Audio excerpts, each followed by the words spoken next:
Hello everyone, and good evening, good afternoon, wherever you're joining in from. Thank you for joining us on today's episode, which is Rail Transport Development in Nigeria, Part 1. So, welcome to Transport Talks. I'm your host, Ejiro Matilda Ikoko, and today I have, for the very first time, a co-host. Please, Abayemi.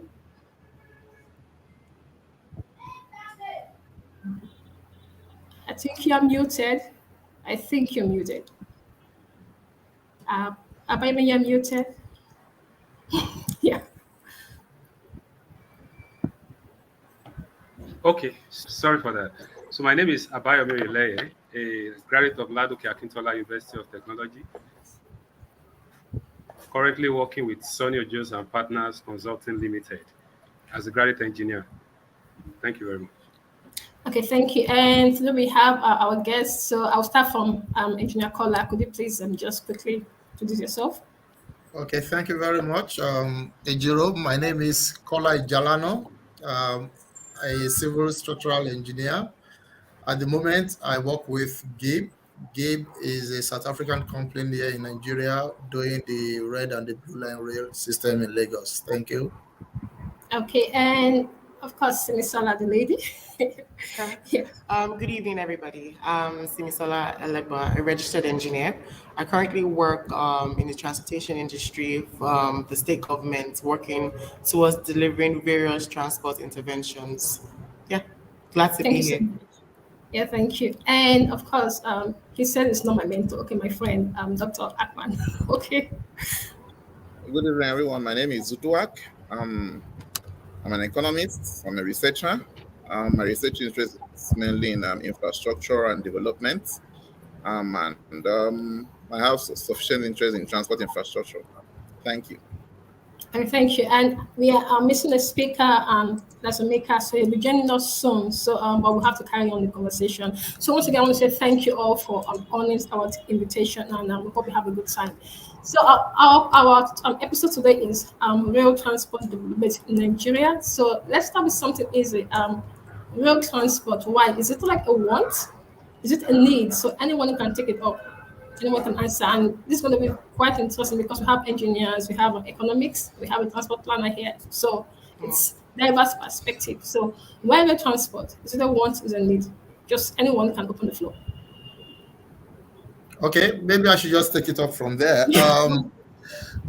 Basically, when we talk about the rail transport system, especially in a place called Lagos, Nigeria, it is a need, actually. So it is a need to have, especially when you look at the population, you look at the population of Lagos State, you look at a lot of things happening, the commerce and everything around it, then you know that it is a need to have in Lagos to improve the lifestyle of people. So basically, it's a need. Okay, thank you so much. Okay, so I agree with. Can I help? Yes, please. Please, yeah. Also, I definitely agree with him. I believe that rail transport is a need. It's a necessity. Considering the population of Nigeria, right? I think last estimates were over 200 million. Am I right? And to effectively move such high numbers, you need an effective mass transportation system, and that's what rail affords. Rail transportation allows you to move goods and people in mass. So it is a need, right? And that's speaking to Nigeria as a whole. If you bring it down to Lagos, cities like Lagos, where it's a small city with a lot of people, you'd, further understand the need for it. But in terms of Nigeria as a whole, rail transport is very important in moving goods and people. So consider, the geographical location of Nigeria, right? Nigeria serves a purpose of, transferring goods even from our ports to not just into other states in Nigeria, but other landlocked countries in Nigeria. And how do you effectively or efficiently move such goods? Rail is required for that. So I think that it's actually a need, right? But also I can say it's also a want, right? Because now we're moving towards, everywhere around the world, right? There's a talk of cleaner mobility, climate change, the effects of transportation on the environment, right? And I feel like like rail transportation actually allows, cities, countries to be able to move, more people and more goods, right, in mass, right, thereby reducing the number of vehicles on the road. So, for example, a rail car that can move 250 people, right?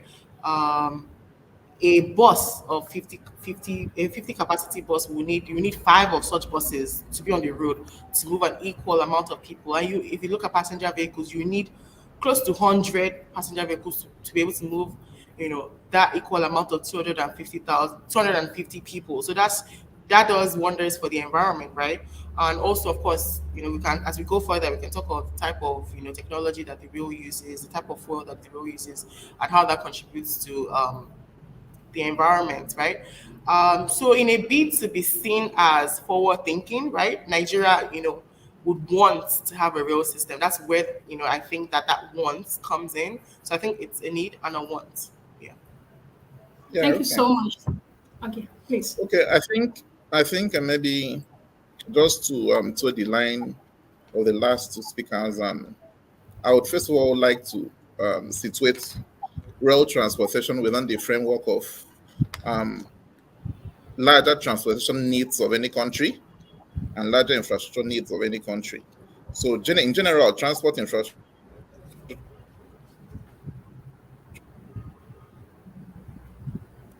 is very, very important to the development of the ports road, whether it's air or water. And in developing countries such as ours, where road is a dominant mode of transportation, the rail plays a very important role. As Simi said, there is the issue of the occupancy rates and load factor of rail. One trip in a railway system will probably get up to 250 to 500 passengers. In terms of passenger kilometers, that would equate to, if a car has a load capacity of maybe 5 or 4, that means hundreds of cars and so on and so on. Yeah.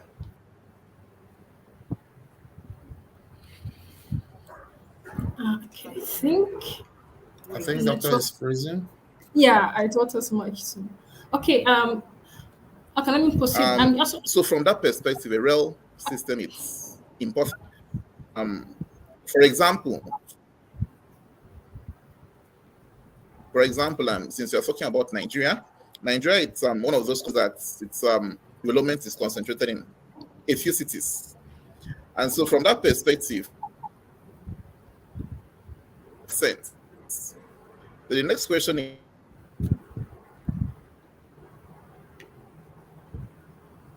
Okay.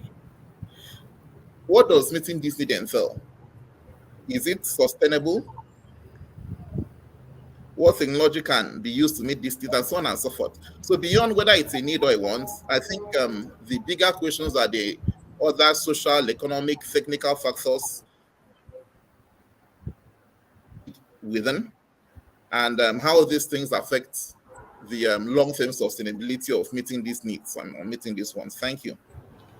Okay, thank you so much. Thank you, Elspeth, for that great introduction. Before my co-host pick up with his question, I want to say to the audience, please be kind to drop your name and where you're joining in from, so we can know where our audience are watching from. Okay, so my co-host.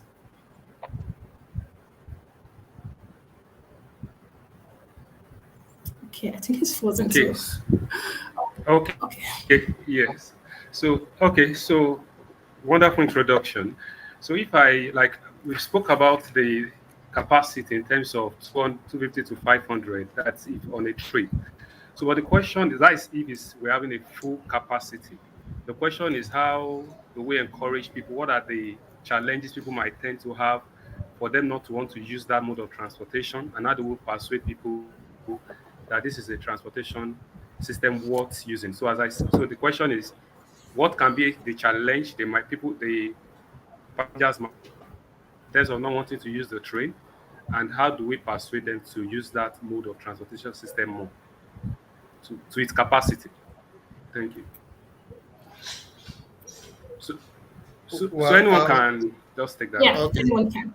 So basically, in terms of your question, I think it's not going to be a situation of persuading people to use the train system because it offers a solution.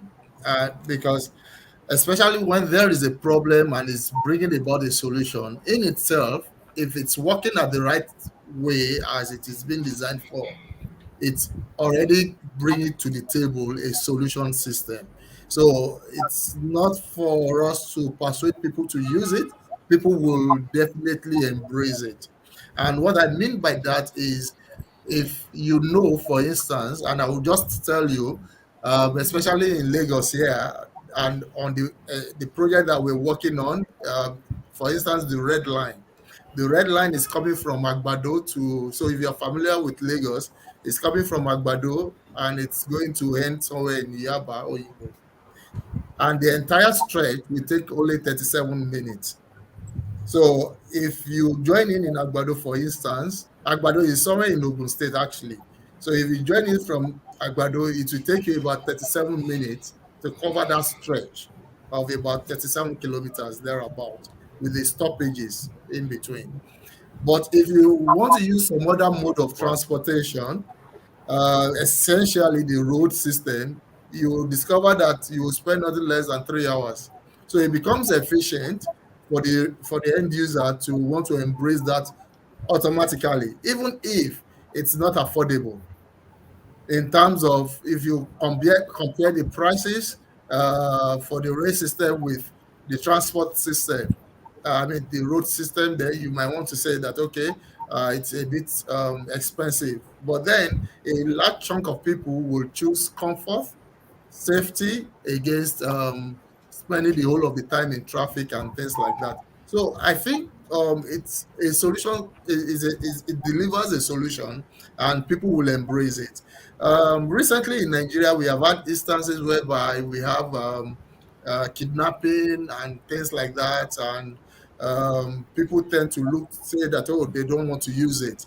So if we look at the rail system, we can then begin to talk about what we can put in place to ensure that security can be assured, that you can really say that, okay, the security of the rail system can be confirmed and can be assured. Then if that is in place, then we shouldn't have any problem embracing the rail system, as it were. Okay. So Okay, before maybe let me just add. You see,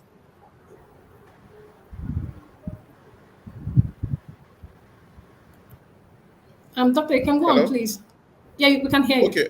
So let me just add. You see, beyond the basic human needs of food, clothing, and shelter, the next most important human need is mobility. Whether you are Yeah. trekking, for you to even get the food, you need to trek. For you to get the clothing, you need to trek. You need to move. So mobility is the fourth most important human need. And then within that um, perspective, people usually have choices whenever they want to move, and they consider the most rational choice that is available to them. So if someone who walks in, as my brother used the case of Lagos as an example, if someone who walks in Ogun State and walks in Lagos and lives in Ogun State, if he wants to go to work, he would have to consider his choices. How does he go to work? Option number one, I'm going to use road. Option number two, I'm going to use rail. In transport choice problems, the attributes of the transport options are major determinants of the choices one makes. In this case, you have the options. Number one is speed. Number two, it's comfort. Number three, it's security. Number four, it's the cost of transportation. And so, if the cost is attractive, if the attributes of the rail is more attractive to the end user, you don't even need to persuade the end user. The end user is a rational person.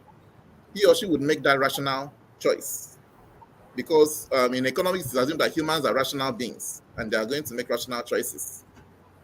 So from that perspective, I don't think an effective rail system needs any external persuasion. I think when the rail system is effective and the security is guaranteed, people will naturally gravitate towards what would satisfy their needs. So that's just my contribution. Thank you. Yeah, so thank you for that, Engineer Call and Dr. Akpan. But I wanted to add something to what Engineer Kolade mentioned earlier. He said when you provide a solution, people, of course, want to use it, so you don't have to persuade them. And also, Dr. Akpan also agreed with that. But I have a question. Do we treat the whole public as one size fits all, like just one solution? Because we have different groups of people, and I believe they have different needs. So, take for example, let's come to our downfall buses. For example, we know that the downfall buses are not inclusive. Number one, the height. Women with that are pregnant, or plus people with disabilities, or even women with cargoes or loads. Most times, these buses kind of like segregate. Oh, look, we can't pick your loads and lots, or maybe the elderly. So the same people we're talking about, I believe there are also people that also use the road transport. One is fully effective, the one ongoing. So what's the plan? Because you cannot look at everybody with one lens. It doesn't work that way. Yeah, Yeah. yeah, and I think okay, go Okay. ahead. Go ahead, please. Uh, Go ahead. So I think, Adrian made a very important point, right? Inclusion, right? And I think that's where subconscious persuasion comes into place. If someone with disability or quote unquote not disability, physically challenged, for example, or differently abled, right, sees that the rail system or the rail stations are inclusive, they have accessibility, they see that there are sidewalks that they can ramp up to, they see that there's integration with buses that have like wheelchair ramps. They know that okay, I can easily get on this bus and then connect at this train station easily and use the train, get off easily. And so there's, and then you understand that it's easier for them to use such means of transport as opposed to struggling to find a downfall, to find someone that will carry them.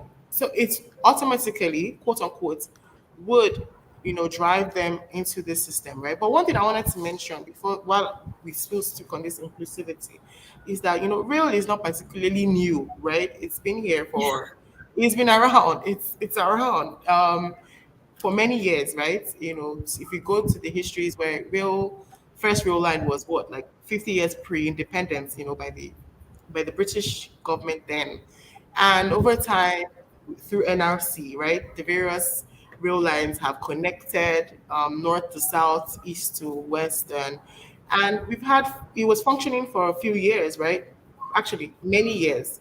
However, over time, maintenance issues, eventually, even the rolling stock were outdated, and there was no support for actually maintaining such rolling stock. Even the type of gauges that were used, in those days. That's why right now there's a migration to standard gauge, dual gauge, for the rail in itself. So it's not particularly something new. People have been using these rail systems, right, for many years, right? Even now with the new launch of the NRC's launch of is it Lagos to Ibadan, Lagos and the Kaduna, and all these newer rail lines that were just recently revamped, people are embracing it because also there is the when they go to the station areas, they see that, oh, okay, this station area is there's comfort, right? There is security, quote unquote. There is so, for example, security comes in various forms. So the manifest, you can share your next of kin, so they feel some kind of security. However, I still feel like there needs to be active analysis on how to actually, on who would use the rail system. So just to use, for example, the Lagos example, because everybody's talking about it, the blue line, the red line, um, Yeah. and it's great, right? But there has to be studies of willingness to pay, right? How much are people willing to pay? What is people's value of time? Like, so with that, you can set the right fare that would still work with all the costs, even though we don't know how that would work, right? And still be appealing to commuters that would truly drive that move from downfalls from private vehicles onto the rail. And I think that one key thing that would drive it is also integration. If people know that I can get on a bus conveniently, right? Get off, get on a from the bus, get off and get on a rail station, join the rail and travel for what, 20 minutes. I get to, for example, in Lagos, the island CBD, and I get from Mile 2 to CMS in 20 minutes, and they know that once they get off that train station at Marina, they can get another bus or easily walk to their destinations. I feel like, of course, people would be willing to join. And of course, security, as well as has been mentioned, play a key role. So, what is the government, what is the operator doing about that security? How do you reassure people that, oh, the situation that happened last year doesn't repeat itself, right? And also, how are people also protecting themselves from such? I feel like once we consider all these options, right, it would be a seamless transfer from all these other means of transport to rail. Thank you so much. Does anyone want to add anything to that? Well, I wanted to add to that by saying that the rail system cannot be looked at in isolation because the train cannot get into the into the crooks and cranny of the city, Yeah. so to speak. So that's why we thought about integration and integrated transport system. So when you ask that who will use it, everybody should use it actually. But then you must also know that there might be two types of it in terms of we have the one that moves from city to city, then we have the light rail that move within the city.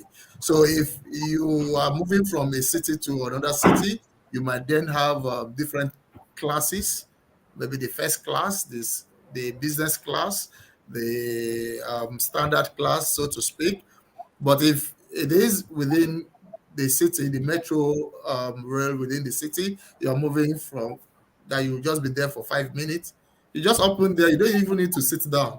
You just be there, and in another 5 minutes, you get out and you get to your next stop. And if you have within the terminus an integrated system that from there you can then get some buses or some other means of transport that will take you to. So it's actually supposed to be a part of an efficient transport system that we need to embrace, really. Thank you. Thank you so much. We have Mr. Emeka joining in. I want to say thank you for being able to make it. Thank you so much.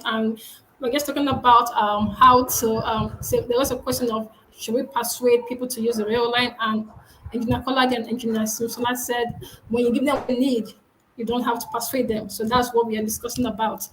And so I don't know if you want to add to that or should just proceed.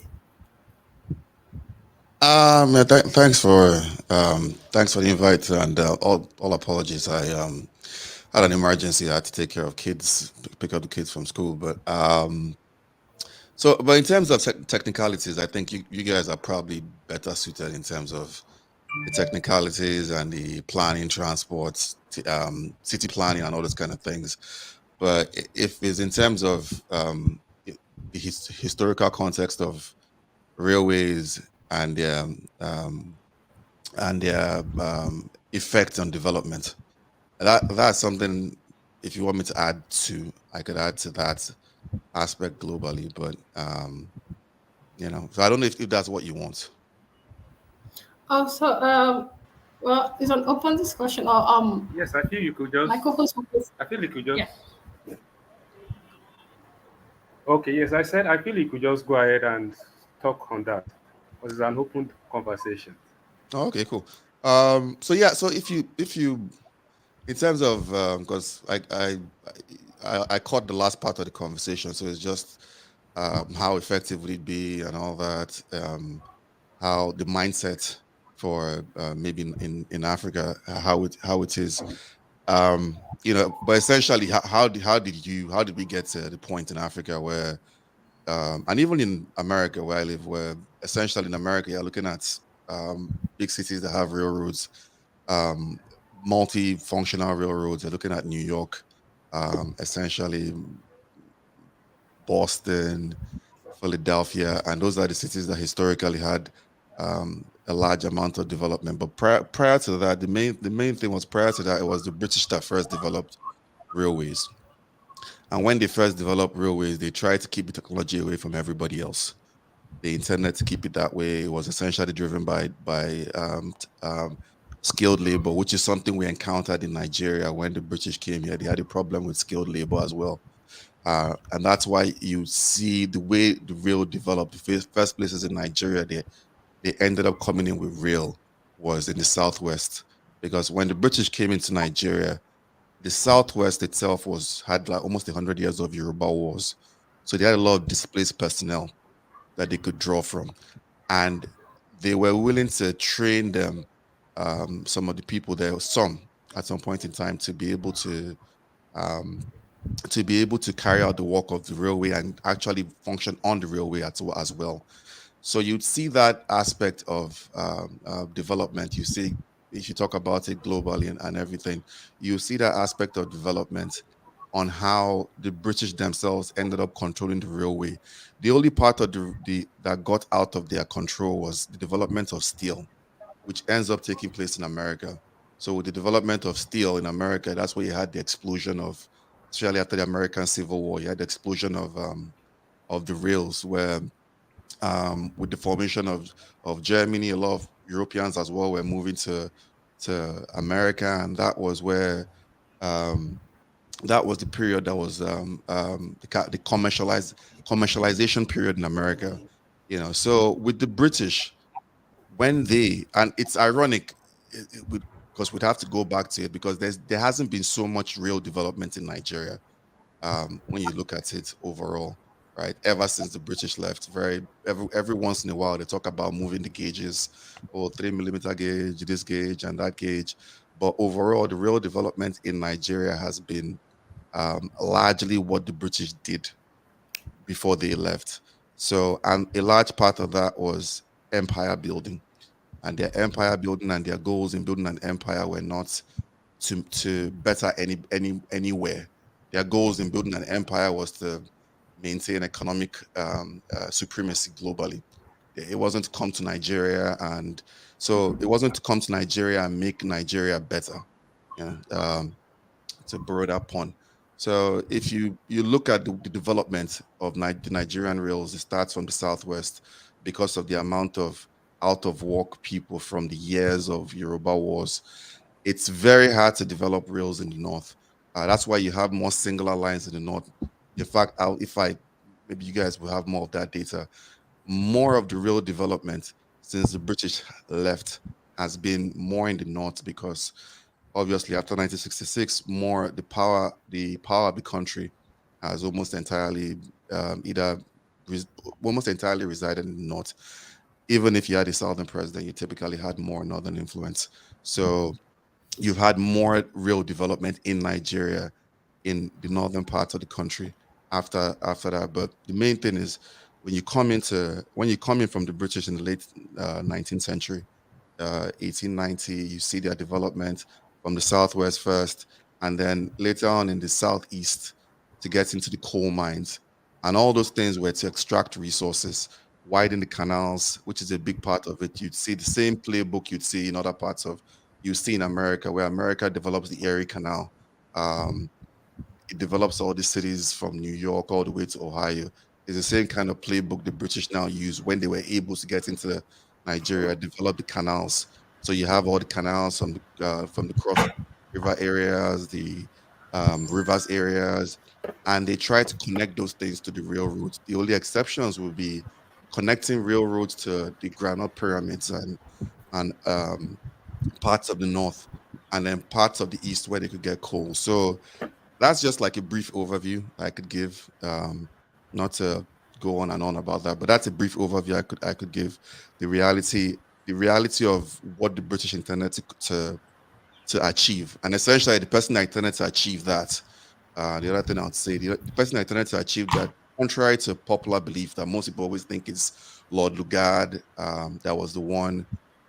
Some people know that Goldie, George Goldie was for the longest period in time Lugard's boss.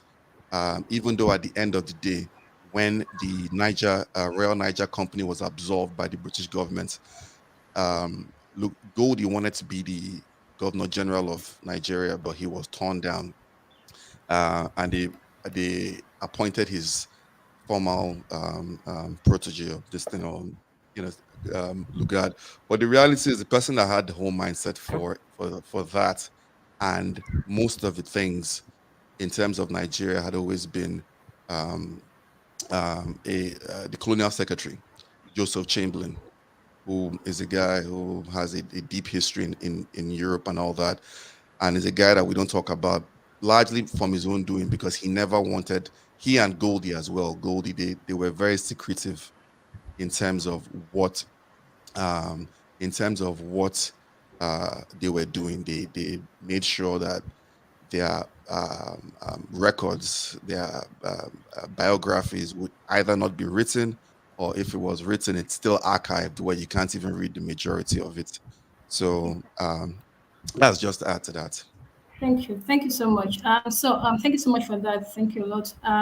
This question came in on the private chat, so I have to post it for the audience here, and it goes to the panel.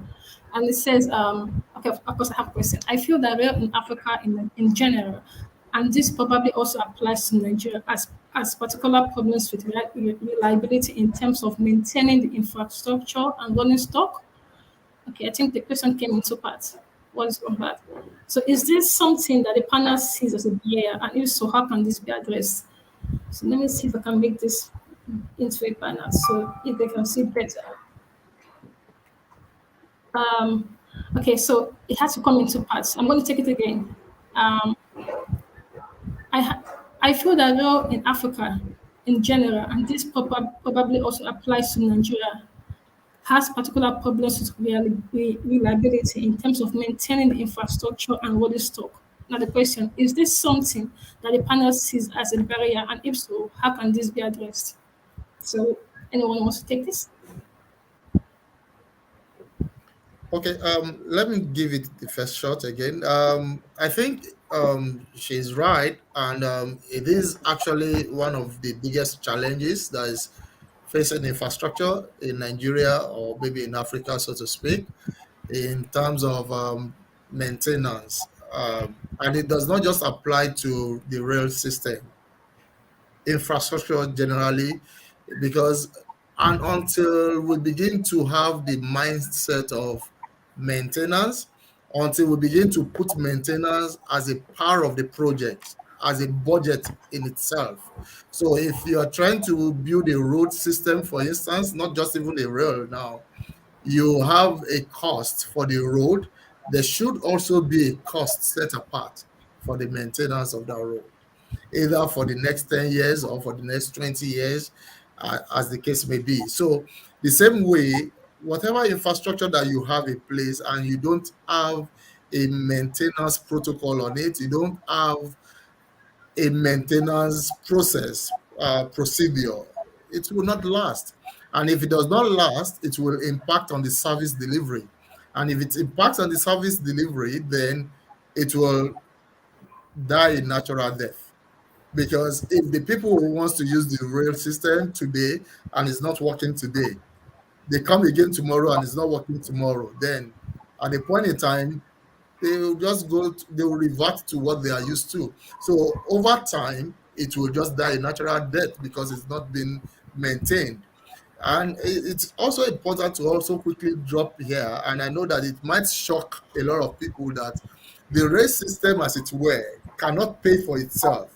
So if the authority knows that the rail system cannot pay for itself, I mean, the cost of the infrastructure cannot pay for itself. So it is supposed to be an intervention from the government to say that, okay, we want a rail system, not because we want to make profit off it, but because we want to improve the life of the citizens, the citizen, and to improve commerce, to improve mobility, as our doctor has said. Those are the advantages. But the advantage is not necessarily that it will get to a stage that you will not get your money back, the infrastructure back, and things like that. So if you have that mindset, even from the beginning, you'll be able to apportionate adequate resources to be able to say, okay, for this rail system that we are putting in place, the cost of construction is so much, then there should also be the cost set apart for the maintenance, so that at least they can maintain it, whether or not they are getting profit from it or not. So that is that would be my comment for that. Thank you. Thank you. Simisola, do anyone wants to add to that? Okay. Let me just can you hear me? Yes, please, you can. Okay, so let me add to what he said. I think our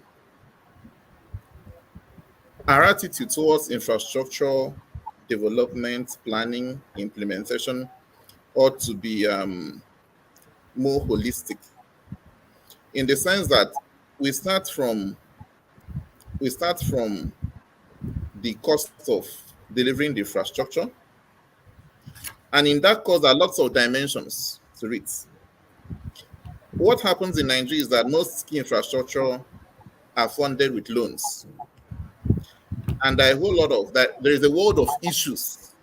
There's a world of issues that accompany that. For example, I'm not very clear how the Lagos Road has been funded, and there have been different figures branded online as per the cost. But for most other projects, like Lagos Ibadan, it's funded from a loan from China. The loan is dominated in, say, US dollars, given in maybe 2014. There is a macroeconomic factor that affects the ability to even execute the project with the loan, let alone paying back the loan. These projects are funded maybe using a project financing format, where it is revenues from the operation of the project that is supposed to be used to maintain the project and repay the loans. But the reality now becomes, because of inflation and exchange rate differences, if Nigeria got a loan of $1 million in 2014, the country needed to repay maybe 160 million naira or 165 million naira. Now, that loan probably had a tenure of maybe 30, 40 years. Today, in 2023, the country would need to repay maybe 750 million naira. And now the pricing of the services, you can't really raise the pricing of the services, because users will not use it if it's too expensive. And so you need to keep the prices low so that users would use it, so you can at least recover some revenue. But the amount you recover cannot repay the loans, let alone maintaining the project. So some of these projects can never be standalone. An effective rail system would probably depend on an effective electricity infrastructure. And if the electricity sector is not functioning well, there will be problems. It would depend on a relatively secured country. So if after building the rail lines, people decide to vandalize the rail lines, there will be problems. And so all these things need to be taken in a much holistic way. Beyond the rail lines, we need a whole lot of ancillary support services to ensure that the travel experience of users is worthwhile. I need to invest in these things. And we have the bigger problems that affect every sector, manpower problems. So at the end of the day, the amount of investments, you may not be able to even recover the investments. And so this is what affects maintenance in particular, but it's not only maintenance, it affects even the viability and the sustainability of the project itself. And from that perspective, one starts questioning, does Nigeria really need a rail line? If yes, how would Nigeria really fund the rail line for it to be operational and sustainable in the next 50 years? And the indicators in the country suggest that it's going to be very, very, very difficult. Very, very difficult. Because the economic situation that Nigeria is in now means that Nigeria will have to borrow the money. And there's the exchange rate problems and a whole lot of other problems. So that's my own contribution. Summary is that it has to be, Nigeria needs to take a holistic look at different infrastructure projects, how they interact with other sectors, because every sector has lots of forward linkages and backward linkages with other sectors. And one bad thing in one sector affects every other sector. The fact that the electricity sector is not functioning affects every other sector in Nigeria. And that has to be taken into consideration. And many other sectors that have linkages with the transport sector and and the rail subsector. So these things need to be taken in a more holistic manner. Thank you. Okay, thank you. Let me just pop up the question for Engineer Simi in case she just to help her answer the question. So, in case you need to see the question again. Yes, no, I see, and very great points raised, right, by doctor and engineer. I believe that transportation low key is a social service, and the sooner government and private players understand that, the better it would be to evaluate the viability of projects, right? Um, in speaking on maintenance, it's beyond saying, oh, you're planning for maintenance, right? As doctor said, it's holistic. There are a lot of linkages, right? And one key one I want to bring up is the people, enlightenment of the people. The most recent rail derailment that happened at Kogi was due to cut tracks. Some people went in there and actually damaged these tracks, and that caused their derailment. So I feel like enlightenment, continuous advocacy, publicity, enlightenment, is very critical in actually ensuring this, sustaining this maintenance. Because no matter how much you put aside for maintenance, people keep going in there, right? Yeah, it's just an open, it's just basket and keep pouring water inside. Just to speak to the blue line now, and speaking of electricity, right now there are various campaigns I've seen going around, talking about how the tracks are electrified, right? And one of the videos they actually put up was that they had cordoned off the entire rail corridor, and already prior to operations or even commencement or launch. Okay. Stable power supply. Yeah. I don't think she can hear us. Okay. Engineer Simi, can you see us? Okay, I don't think she can. Okay. While we wait for her, I Smith, think what she wants to conclude on that was the fact that the barricade that has been done has been removed even prior to the operation of the rail system. So she was trying to make a point that there must be a lot of advocacy and not just advocacy. The people must have a right attitude. I mean, there must be the right attitude towards this thing, and people must be able to embrace it as a national asset. There is no development you do if there are some set of people that are going there to remove it, then it becomes a big challenge to maintain. okay, thank you so much. Thank you so much for helping out there. I believe she will join in soon when she can. Mr. Meka, do you have anything to add? Yeah, so I was listening to the thoughts, because I believe most of you live on ground, so it's cool. I tend to come every once in a while. The Nigeria as a society, the question is the culture we have, the society we have, the cultural norms, the way we do things in Nigeria. I'm not saying it's good or bad, it's just what it is, right? The question then is how does one implement rail transport? Being that if we all agree that rail transport is effective, especially for a country that is growing, at least let's assume that it really is growing, because the census figures have always been a very disputed thing. Even prior to independence, 51, 52, you had part of that was the census riots all the way in, right?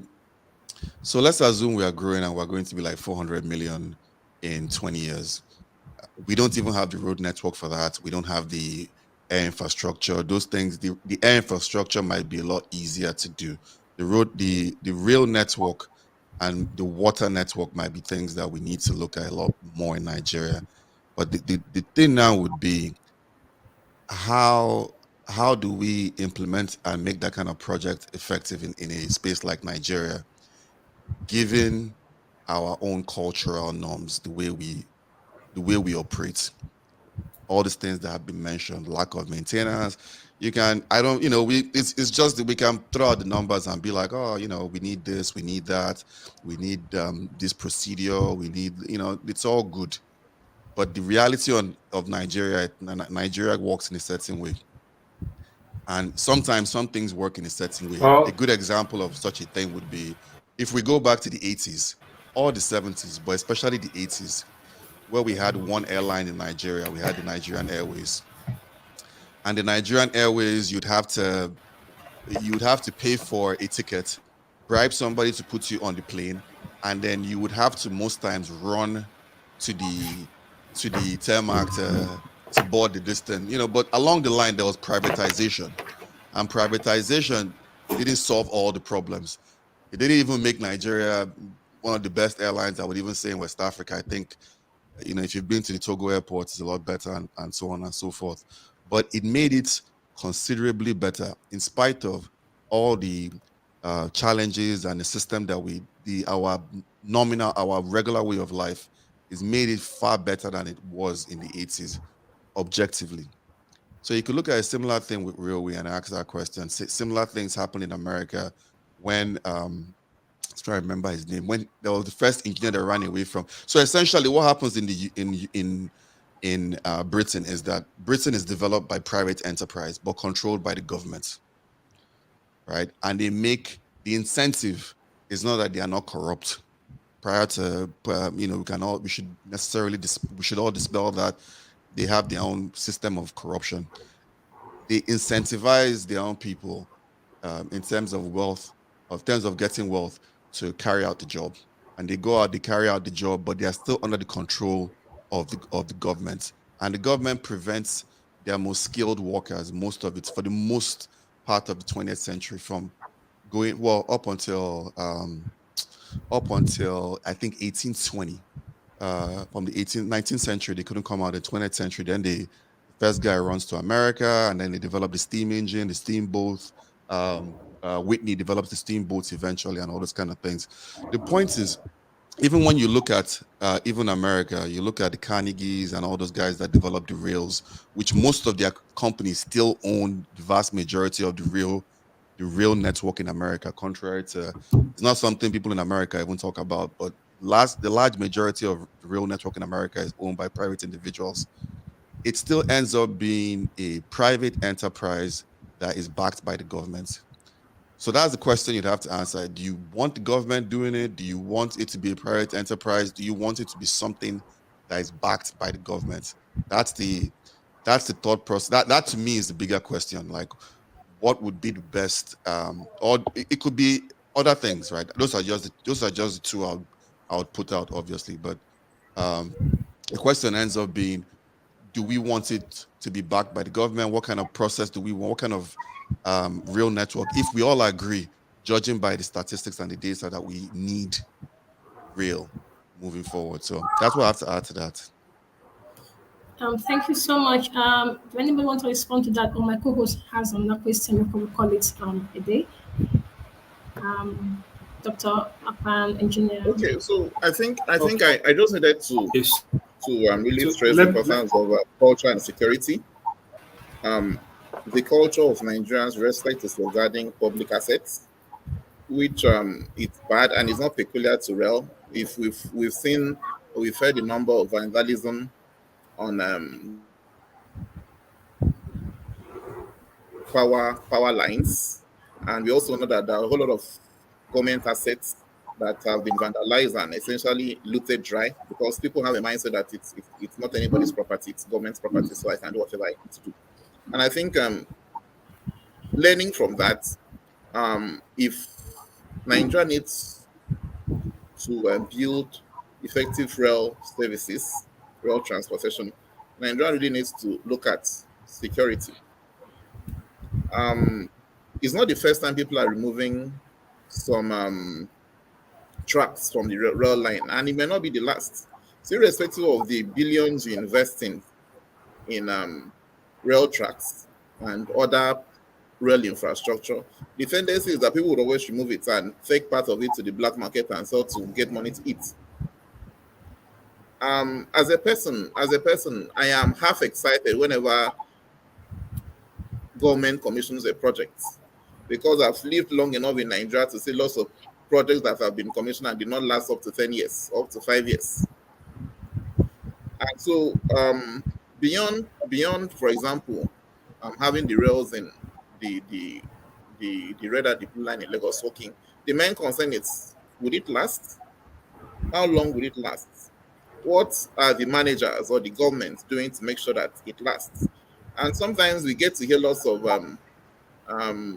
should I call it dirty politics, dirty background politics on who controls what, and when it comes to public assets.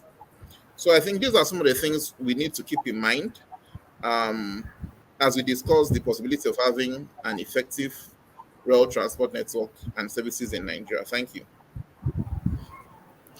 Thank you so much. My co-host, you want to say something? You say you have a question? Um, okay. Yes, yes, I do. So quickly, in terms of this, something huge. So, well, first, I just want to ask, like, based on what Mr. Emeka said, that most of the rails in US can be managed by the government. But here, the current blue line and the red line, from information I have, is managed by the government. So the question is, are we not looking? Is the government looking at private company coming in? And yes, so that will help us answer the question of what is the like. What do you think? Because currently now, as I said, investors like currently the government is a major person to ask ourselves. I think the question like is government like what is government to encourage the private enterprise? We just saw the president coming to commission the blue line here in Lagos. So what's the plan? Like, yes, what's the plan? Maybe I should be the one to give some insight into your question. Um, while we know that we don't represent the government here, yeah, we know that we have democracy in Nigeria, a government for the people, by the people, and the people. So we might not be able to speak essentially on behalf of the government. But I can tell you that the system in which we have in Lagos is going to be managed by private entities, investors that will run the operations of the red and the blue line. The government has partnered with certain investors, and they are going to be running the operations of the lines on behalf of the government. Yes, there will be the government oversight on it, but then it's going to be essentially the private entities that will run and that will maintain it for a specified period of time. Okay, thank you for that. My co-host. Okay. Okay. So as a follow-up question from Engineer Kola, I think you said the rail transport system should be more of something of a social enterprise in terms of people should look at it as giving like impacting lives, more economic impact. So the question is, would investors want to really invest in something they won't really get a profit from? Because what do you think? I think So, Doctor yeah, also help out with that. What do you think? yeah. Okay. So when I said that, I meant to say so that like Mr. Mika was trying to tell us different kind of JVs that we could have, maybe funded by the government, some part by the private entities. So the investor is bringing his money, and in many cases, it's called an investor not because he's bringing the money for the infrastructure. It might be bringing the expertise. It might be bringing the know-how to operate. It might not. So it's there are a lot of ways. There are a lot of combinations you could have. You could have the build, operate, and transfer. You can have the build only. You can have the operate, transfer. You can have different combinations of this.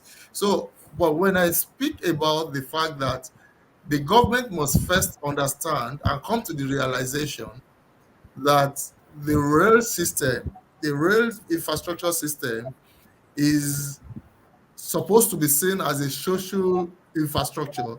It therefore means that even if the investors has brought his money for some component of the system, maybe the building, or I mean the building of the infrastructure, or for the operations of the infrastructure, then the government has a role to play by ensuring that they pay off that investment to the investor. So the government should not be waiting on the proceeds they get from the passenger before they can put in place a payment plan for the investor. So if the investor is coming and saying, I'm going to operate your rail system for the next 20 years, that means that he's going to bring his staffs, he's going to bring every other thing, he's going to maintain, and it will come at a cost. The government must have a budget to support that, and that budget does not necessarily mean that the money will come from the passengers day to day. So the government will have a backup support system for the operation of the rail. The government must see the rail system as a commerce. For the fact that you are putting in a rail system, number one, it's already giving a better life for your citizen, and that is the takeaway. It's already providing employment opportunities for the citizen. There will be the train station. There will be a lot of commerce happening there. There will be people working there, and by the fact that they are working, they will be paying tax, and that already is changing the dynamics. It's changing the commerce within that scenario. There will be a lot of attraction because there's a train system at a location. There will be a lot of attraction to that location. There will be a lot of people moving in, moving out. That is the low-hanging fruit that the government tends to derive by having that kind of system, not necessarily because they want the payment and the payment from the passengers so that they cannot be able to pay. You are an engineer, you have an idea of the cost of construction. If you are waiting to get the money from the operations, the 2,000 naira go from, you will wait a long time before that investment can pay for itself, and before the investment can even be serviced, before the cost of the rolling stock, for instance, is huge. So you might wait the next 20 years before you can realize that. So that's why I say that the government must understand that it's part of the services that must be rendered. So they must look for the funds to support the lifestyle, the life span of the system. That's what I meant. Thank you so much. We'll be wrapping up soon, so let's hear from Dr. Okay, thank you. Afan. Okay. Permitted. Okay, I think I agree with Kola.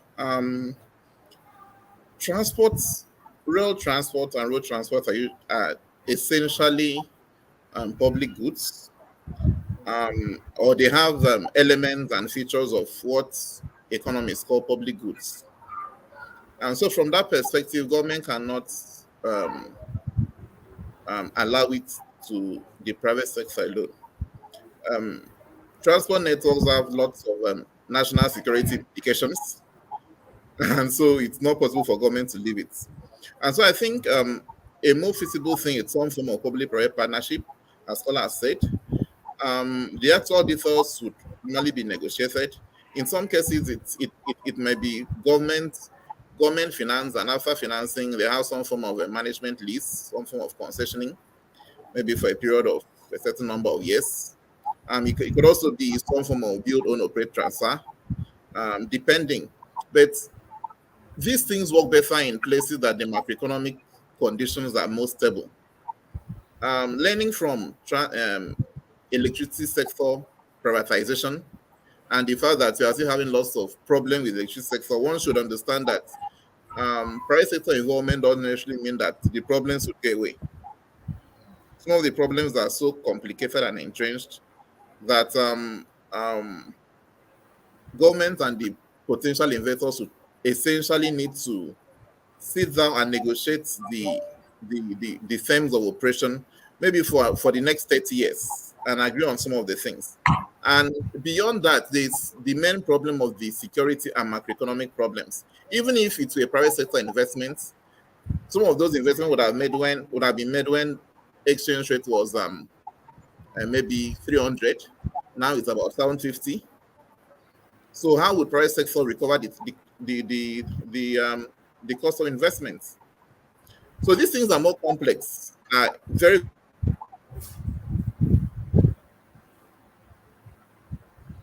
very complex, and should promote transportation and mobility in its country, because it's actually one of the rules of government. So government must do everything to ensure that the transport sector and whichever means or mode of transportation that it has interest in works efficiently. Thank you. All right, thank you so much. Thank you. We have to round up since we hear from Mr. Emeka, then my co-host on Call It Today. Okay. Yeah, I mean, it's obviously a very wide subject and conversation. So we touched on what we could touch on today.